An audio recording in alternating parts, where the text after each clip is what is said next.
Eco Tejas world class electric bike అతి తక్కువ ధరలోనే. 21st అంటే శనివారం నాడు పగలు కేవలం 8 గంటలు మాత్రమే ఉంటుంది, కానీ రాత్రి 16 గంటలు ఉంటుంది అంటున్నారు. దీన్నే అయినాంతం అని అంటున్నారు. అలాగే సూర్యుడి నుంచి భూమి ఉత్తరార్ధగోళం చాలా దూరంగా జరగటం వల్ల ఈ సంఘటన ఏర్పడుతోంది. అందుకనే నైట్ చాలా పెద్దగా ఉంటుంది అంటున్నారు. అయితే నైట్ పెద్దగా ఉంటుంది అంటే ఎప్పుడు చీకటైపోతుంది, ఎప్పుడు ఉదయం అవుతుంది, అంటే లైటింగ్ అనేది ఎంత టైం వరకు ఉంటుంది అనేది అందరిలో ఒక చిన్న ఆసక్తి రేపించే క్వశ్చన్గా ఉంది. సో ఈ విషయాలనే మనకి క్లియర్గా అసలు ఎందుకు ఇలా జరుగుతుంది, ఎప్పుడు జరుగుతుందా, ఇదే ఫస్ట్ టైమా, ఇంతకుముందు ఎన్నిసార్లు జరిగింది, ఇక ముందు జరుగుతుందా, ఇవన్నీ చెప్పేందుకు ప్రస్తుతం మనతో పాటు ఉన్నారు కెమిస్ట్రీ ప్రొఫెసర్ కోయ వెంకటేశ్వరరావు గారు. ఒక్కసారి ఆయనతో మాట్లాడదాం. సార్ నమస్తే అండి. నమస్తే మేడం. సార్ ఏంటి సార్ ఈ అయినాంతం ఏంటి? మొత్తం సోషల్ మీడియా కాదు, వాట్సాప్లు అన్నిట్లోనూ ఇదే ఇదే ఇదే ఇదే ఇదే నడుస్తూ ఉంది.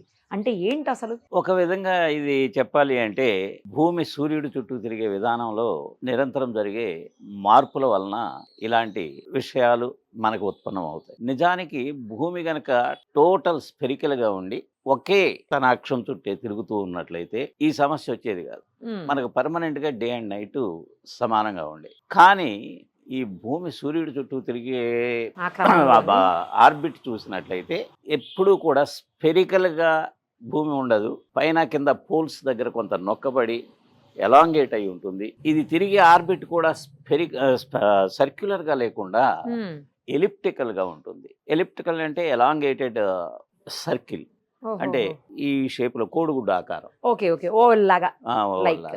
ఆ విధంగా తిరగటం మూలాన ఏమవుతుంది అంటే భూమి ఎప్పుడు కూడా తన చుట్టూ తాను తిరుగుతూ మళ్ళీ సూర్యుడి చుట్టూ తిరుగుతున్నప్పుడు సూర్యుడికి ఒకే దూరంలో ఉండదు. కొన్ని సమయాల్లో దగ్గరకు వస్తుంది, కొన్ని సమయాల్లో దూరంగా వెళుతుంది. ఎలిప్టికల్ ఆర్బిట్ అనేది ఆ విషయాన్ని మనకు తెలియజేస్తుంది. ఎందుకంటే ఎలిప్స్కి 2 సెంటర్లు ఉంటాయి, వేరే సర్కిల్కి ఒకే సెంటర్ ఉంటుంది. ఇప్పుడు కూడా కాన్స్టెంట్గా దాని లెంగ్త్ ఆ రేడియస్ పర్మనెంట్గా ఉంటుంది.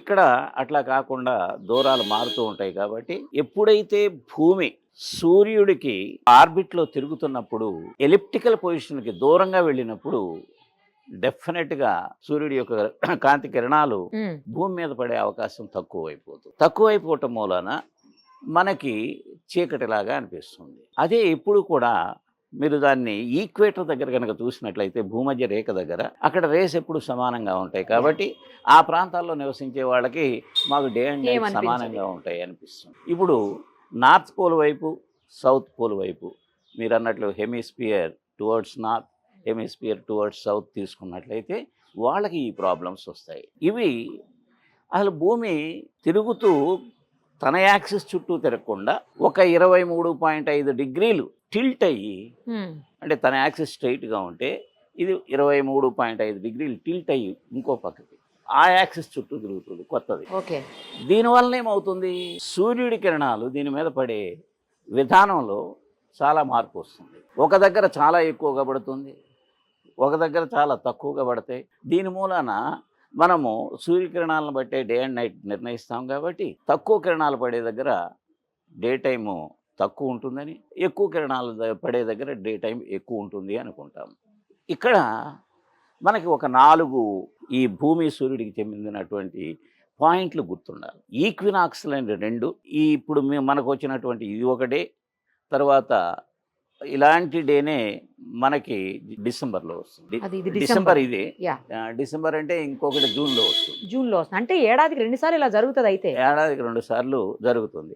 ఒకసారేమో సదరన్ రీజియన్ వాళ్ళకి తేడా వస్తుంది, సదరన్ గ్లోబ్ లో ఉండే వాళ్ళకి ఈసారి నార్థరన్, అట్లా జరుగుతుంది అన్నమాట. ఈ విధంగా మార్పులు వస్తాయి. అది జూన్ 21, 22లో జరిగితే ఇది డిసెంబర్ 21 నుంచి 23 మధ్యలో, ఈసారి ఇది 21న వస్తుంది అనే విషయాన్ని నిర్ధారణ చేశారు. ఈ టిల్టింగ్ కూడా భూమి ఎందుకు ఉంటుంది అంటే దీనికి ఒక థియరీ చెప్పారు. అది ఇప్పటి వరకు కూడా కరెక్టా కాదా అనేది 100% నిర్ణయించకపోయినా యాజ్ ఆన్ టుడే దాన్నే నమ్ముతున్నారు. ఏమిటంటే ఈ భూమి ఏర్పడేటప్పుడే భూమి లాంటి ఇంకో గ్రహం, అది మార్స్ సైజులో ఉంటుంది, మార్స్ గ్రహం సైజులో వచ్చి దీన్ని ఢీకొనటం మూలాన 2 కలిసి ఆ ప్రెషర్కి మెల్ట్ అయిపోయి కొత్తగా భూమి, చంద్రుడు ఈ 2 ఏర్పడినాయని, ఈ దాని పేరు థియా అన్నారు ఆ గ్రహం పేరు. ఆ థియా గ్రహం ఢీకొనడం వల్లనే భూమి తన ఆర్బిట్లో డైరెక్ట్గా తన యాక్సిస్ చుట్టూ తిరగకుండా కొంచెం టిల్ట్ అయింది అనేది ఒక థియరీ. అది ఇంకా ఎస్టాబ్లిష్ కాలేదు, దానికి రుజువు కావాలి. కాకపోతే ఇప్పుడు టిల్ట్ అయి ఉన్నది కాబట్టి ఉన్నంతలో ఎక్స్ప్లెనేషన్ సైంటిఫిక్గా దాన్ని తీసుకుంటున్నాం. సార్ ఇప్పుడు ఇది నార్థరన్ సైడ్ అంటున్నారు కాబట్టి మన ఇండియాతో పాటు ఇంకా ఎక్కడెక్కడ ఏ ఏ దేశాలు ఇలా జరిగే అవకాశం కనిపిస్తుంది? ఆటోమేటిక్గా ఈ లైన్లో వెళ్ళేది ఇంకా డెఫినెట్గా ట్రాపిక్ ఆఫ్ క్యాప్రికార్న్ ఏరియా, దానిలో ఇప్పుడు ఎక్కువ చీకటి వచ్చే తక్కువ పగలు ఎక్కువ రాత్రి వచ్చే అవకాశం ఉంటుంది. ఎక్కువ రాత్రి తక్కువ పగలు అంటున్నాం కదా, అంటే 7 గంటల వరకు చీకటిగానే ఉంటుందా? సాయంత్రం 3 నుంచి 4 నుంచి చీకటి అయిపోతుందా? అంత పెద్ద మార్పులేమి కనిపించవు మేడం. వీళ్ళు చెప్పినట్లుగా 8 గంటలది 16 గంటలది అవన్నీ జరగదు. కాకపోతే మనకి ఎప్పుడు కూడా కొంచెం దానికి దీనికి మ్యాక్సిమం 3 అవర్స్ తేడా మ్యాక్సిమం వస్తుంది ఎప్పుడు చూసిన సీజన్లో. అందుకే అమెరికాలో కొన్ని చోట్ల ఏం చేస్తారు అంటే, ఇప్పుడు for example north east area ఉందనుకోండి, ఎవ్రీ ఇయర్లో ఒకసారి టైం మారుస్తారు, ఒక 2 అవర్స్ చేంజ్ చేస్తారు. అంటే మళ్ళీ ఇలాంటి మార్పుల కోసమే, సో దట్ కంట్రీ అంతా కూడా ఒకే టైము మెయింటైన్ అవుతాయి. ఇప్పుడు ఎప్పుడైతే ఇది December 21 వచ్చిందో అప్పుడు భూమి ఏమవుతుందంటే తన టిల్టింగ్ ఆకారంలో ఉండటం మూలాన ఎలిప్టికల్ పాత్లో కూడా సూర్యుడికి దూరంగా వెళ్ళిపోతుంది. దూరంగా వెళ్ళిపోవటం మూలాన రేసు చాలా తక్కువ పడి త్వరగా చీకటి వచ్చినట్లు అనిపిస్తుంది. అందుకే దీనిని మనము ప్రత్యేకంగా చూస్తాము, డే తక్కువ నైట్ ఎక్కువ. ఇలాంటి పరిస్థితి సమ్మర్లో వచ్చినప్పుడు, ఇది జూన్లో వచ్చినప్పుడు అప్పుడు దానికి రివర్స్ ఆపోజిట్ వాళ్ళకి జరుగుతుంది. అదేలే సార్, అర్థమైంది. ఇప్పుడు నైట్ ఎక్కువసేపు ఉంటుందంటే మంచిగా చక్కగా నిద్రపోవచ్చు అని చాలామంది ఫీల్ అయిపోతున్నారు. కానీ మీరు చెప్తున్న దాని ప్రకారం చూస్తుంటే పెద్దగా ఏమి డిఫరెన్స్ రాదు. నేనేమనుకున్నానంటే 3-4 కల్లా చీకటి అయిపోతుందేమో అనుకున్నాను. నాకులాగా చాలా మంది అనుకుని ఉండొచ్చు, బట్ అలా కాదంటున్నారు కదా. 7 గంటల వరకు అంటే చీకటిగానే ఉంటుంది, ఇంకా లైటింగ్ రాదు, తెల్లవారదు అని అనుకున్నా నేను. అలా కూడా కాదు అయితే. సైంటిఫిక్ గా అట్లా ఉండే ప్రసక్తే లేదు మేడం. ఓకే, మనకి ఏమన్నా కొంచెం మార్పులు జరగాలి అంటే అది 40,000 50,000 సంవత్సరాలకి, అది కూడా అంత ఎక్స్ట్రాడినరీ మార్పులు అయితే రావు. కానీ టిల్టింగ్ ఉందో చూసారా, ఇప్పుడు ప్రస్తుతం 23.4 డిగ్రీలు టిల్ట్ అయి ఉంది తన ఒరిజినల్ యాక్సిస్కి. అది 22 డిగ్రీలకి తగ్గే అవకాశం ఉంటుంది.